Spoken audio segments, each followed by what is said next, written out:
morning, everybody. Welcome to the bookcase. I'm Dan. And I'm Scott. And today we have two more books to review. First one is 7.5 Lessons About the Brain by Lisa Feldman Barrett, a psychology professor at Northeastern University in Boston.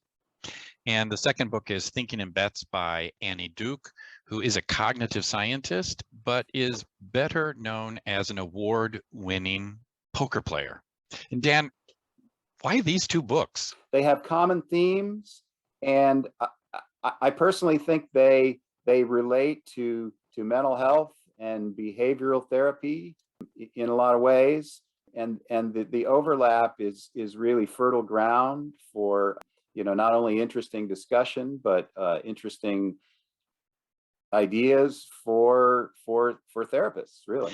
Yeah, truly. And of course, all of us have a brain, so we have a stake in this discussion because Feldman Barrett's book is about recent findings in neuroscience. And the other piece for me is that you cannot go to a workshop about psychotherapy without somebody mentioning the brain. It's as though we've just discovered that it's there. Yeah, and it's very interesting. A lot of the common lore about the brain and its function, are sort of myths that Lisa Feldman Barrett debunks, not the least of which is this idea of the triune brain. This idea that the different levels of the brain developed over time. And I can remember this was the subject of one of my all-time favorite books that I read as an undergraduate student by Carl Sagan, Mr. Science himself, in the volume called Dragons of Eden. And she actually mentions in the book that specifically by name, and the idea that scientists, progressive neuroscientists at the time, actually knew that the concept of the triune brain was wrong. And Carl Sagan still wrote about it in his book. So he had billions and billions of ideas, some of which were wrong. Well, it's kind of what our brain does. But I mean, I guess to get specific about it is that the brain, the human brain, the brains of living creatures that have brains did not develop in layers with levels of complexity that got higher. As brains became larger, as brains had to manage more complex body processes, they reorganized. And so brains that may look from the surface to be very different actually have a similar organization. And purpose, it sounds like, from what she writes, that the idea was body budgeting, to essentially run your body and all of its many functions efficiently. And in order to do that, it had to be able to predict more effectively. Absolutely. It's a I don't know if you want to call it a paradoxical concept, but that our brain is preparing us to act before we have time to think about all the sensory data that's coming in. So it's preparing us to act, and then we, in essence, go back to the sensory data to confirm, but by that time we've already acted. Which to me was one of the most compelling and interesting parts of this book, that we've already made a decision. The brain has already made a prediction, and then the sensory data confirms that, as opposed to the sensory data starting the process of us making a prediction about what to do next. We believe that we take in sensory data from the movie camera that's our eyes and our ears and the rest of our sense organs, and then we act on that data to make a decision, whereas it's almost the reverse. Yeah, and to me this has some very strong implications. I'll say that what I think is the strength of Lisa Barrett's book is, in these social media saturated times, I know this is awful to say, but the chapters are short and well written. They're pithy. They're full of wonderful nuggets about research and twists on what we often believe and how that's at odds with the actual facts. It's a read that you could do in 90 minutes easily, and it's not going to strain your brain. And I would just say this at the same time, now having read this, I think 2, and even some chapters 3 times, it's the kind of book that you go back and you read it again and you think, how did I miss that the first time? And it's also the kind of book that maybe you read over a period of time, or you read it now and then you read it again because you want to think about it as it applies to your own life and your own thoughts and your own behavior. And anyway, because I happened to reread the chapter last night. There's a chapter on how we regulate each other's body budgets, how we, in essence, synchronize ourselves to other people. She gives the example, have you ever lost somebody, or somebody died and you felt like you lost a part of yourself? Well, because you did, because some aspect of your body budget was, that person was in essence responsible for it. And I mean, it's fascinating. And I don't want to jump ahead too far here, but that's tightly connected to a proposition that Annie Duke makes about good decision making. And one thing that comes out of the pages, not from any single thing or single lesson that she offers about the brain, is how simplistic and off course many of our current ideas are in the field of psychotherapy about how the brain interacts with what we do in therapy. It's sort of, I think she would say, neuroreductionistic kind of thinking, which brings me to a paradox, by the way. Even though the brain doesn't function as we may think it does, and in fact, many of our interventions may not be sound in terms of the research, they still seem to work. I know lots of people who have been greatly helped by thinking of their brain as a triune brain and attributing, say, their temptation to drink or to engage in some other type of problematic behavior with them as their lizard brain speaking up, and being able to externalize it and say, that's my lizard brain speaking, has actually proven quite helpful to them.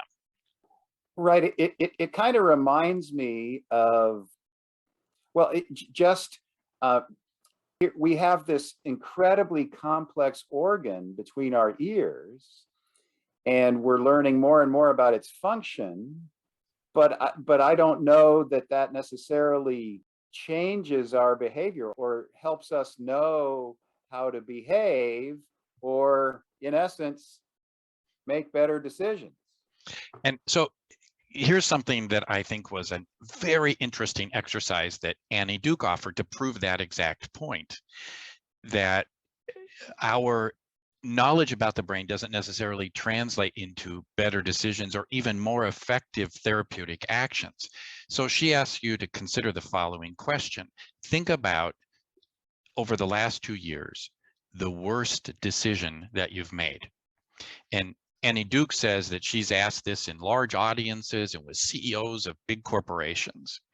And in general, you know what happens, Dan, when people are asked to talk about a decision that was bad, they typically refer to the outcome, not the decision itself, because clearly, Annie Duke points out, which is an interesting distinction, you can make good decisions that have bad outcomes. She calls it resulting. It kind of works several different ways. You can make good decisions that end up with bad outcomes, and you can make bad decisions that end up with good outcomes. And in fact, that's why she says, when you're thinking about life, and for us, when we're thinking about how we act as therapists, it's probably a much more accurate analogy to refer to poker rather than chess, chess has a series of predetermined rules. You can always work backwards from the outcome of a chess game to the decision that was made and highlight the incorrect decision. Plus, everything is transparent. All the Yeah, pieces are on the table. There's no guessing. right. That's just not the way life is, Annie Duke would say. And reading her work, it's certainly not the way therapy seems to work. Most of the cards are not on the table, and we're making decisions with a great deal of undefined variables and in an atmosphere of uncertainty. So the point is to think of life in more of a, I think they call it stochastic or probabilistic sense, where you do your best to estimate the probability of a certain outcome, and then you have more information from which to make a decision. I was thinking about this, both of these books, in terms of feedback informed treatment, because I think it's fairly fantastic for when we have a good outcome in therapy, we often attribute it to our brilliance. Um, and maybe that's it. We don't even go any further. Mm. But with feedback informed treatment, you at least have some data from which to kind of tease out what the reason was for the good outcome, and so you can potentially look at those cases. So, and I would say the opposite is equally true. You can have an outcome that is bad or poor. And in our work, it's easy to attribute that to the client, Yes. which I guess in Annie Duke's sense would be bad luck. You had the bad luck of having this client walk through the door, which Right. I think it's interesting to point out, Don Meichenbaum, one of the originators of CBT, he sometimes jokes in workshops that if you want to have better outcomes, what you need to do is choose your clients more carefully, because they really are a random element. And for me, at least, Annie Duke does what Lisa Feldman Barrett didn't do, which is talk about the practical implications, what you could actually do about this. And you were mentioning earlier that we are regulated by other people and their brains. They help us. And curiously, after spending a lot of time in Thinking for Bets talking about how our decision-making process can go awry, she says one of the keys actually is to be in a group of people that that are devoted to truth seeking, and also diversity of opinion. One of the things that's going to help you make bad decisions over and over again, not necessarily related to outcomes, but poor decisions, is having people that agree with you. Yeah, I do think that Lisa does get there a little bit. She doesn't go so far as to say to develop your truth seeking group, which is a fascinating and a fantastic concept, but she does advocate for diversity of opinion, for recognizing that our brain, in essence, she doesn't call it resulting, but that we work backwards from the outcome, and our tendency is to hold on very tightly to our skill and our values and the reasons we got this particular result, even though they may have been related to a lot of luck and not necessarily a lot of skill. So I do think that she gets there. She just doesn't give the same practical advice. Yeah, Dan, I wanted to just return to one thought that you mentioned, and that is, I think, one of Duke's practical applications about making good decisions. And the first one is you've got to separate outcomes from decision making, because otherwise reasoning backward can really lead you down a rabbit hole. No one, she points out, would say that if you manage to drive home while intoxicated and didn't get in an accident, that you should reason backwards from that and say, well, obviously it's okay to drink and drive. That's an that's a classic example of this. The second strategy she mentions, which you hinted at, was that we need to move beyond the binary of right and wrong when thinking about the decisions we make, and instead think about them as probabilistic statements and assign to them a confidence level. So I believe X. I believe that challenging people's dysfunctional thoughts leads to better results. Right. What she would say is that if you really wanted to engage in rethinking those thoughts and expand your point of view, you should assign a monetary value. How confident are you? How much money would you bet? Because if there's no skin in the game here, then you're very likely to be unchanged in your opinions and ideas. Well, I guess I'm imagining a conversation between Annie Duke and Lisa Feldman Barrett on that, and so I do think it's very easy for us to stay in our echo chambers, because so there are the two most expensive things. So we talk about a body budget, and the two most expensive things for our brains are, number one, movement, and number two, learning, changing your mind, changing your brain, learning something new. And so the idea that we would look back at even like a positive result and say, well, how could that have gone wrong? Or what might have been the downside of that decision? That's metabolically expensive for our brain. And so it's hard to do. In essence, you have to force yourself to do it. You have to force a withdrawal from your body budget for a down the line benefit. Does that make sense? Yeah, absolutely. And this, of course, dovetails for me really nicely with our current work on deliberate practice, where we find that unless deliberate practice efforts are followed by what those doing these activities say is cognitive depletion, then very little learning takes place. To me, it also explains why most people don't do very much deliberate practice, because it is body budget wise, very costly. And for the most part, our theories and ideas, our beliefs and our decision making work. In other words, there aren't catastrophic outcomes. But if you want to gradually improve your decision-making process to get better at it in life, and I think in particular in the therapy room, then this deliberate practice effort is a reliable pathway. And for me, at least, Annie Duke's book, much like Lisa Feldman Barrett's book, is exceptionally well written and gives lots of practical tips. Agreed.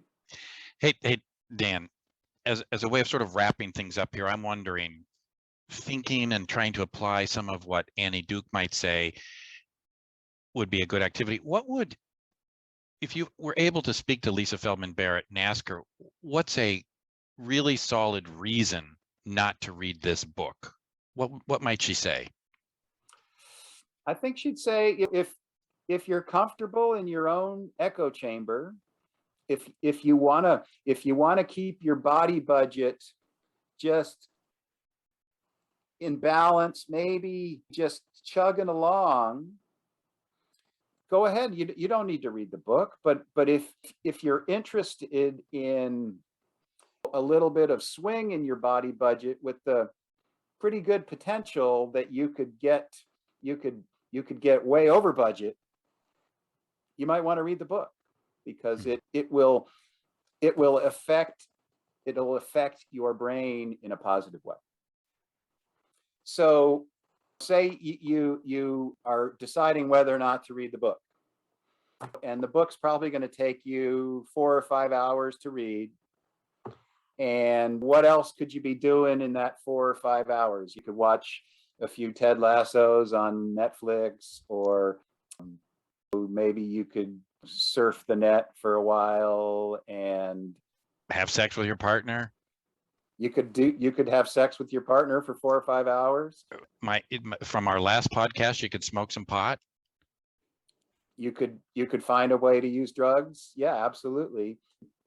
So There's a lot of good reasons and alternative things that Annie Duke would say that you could do instead of reading her book.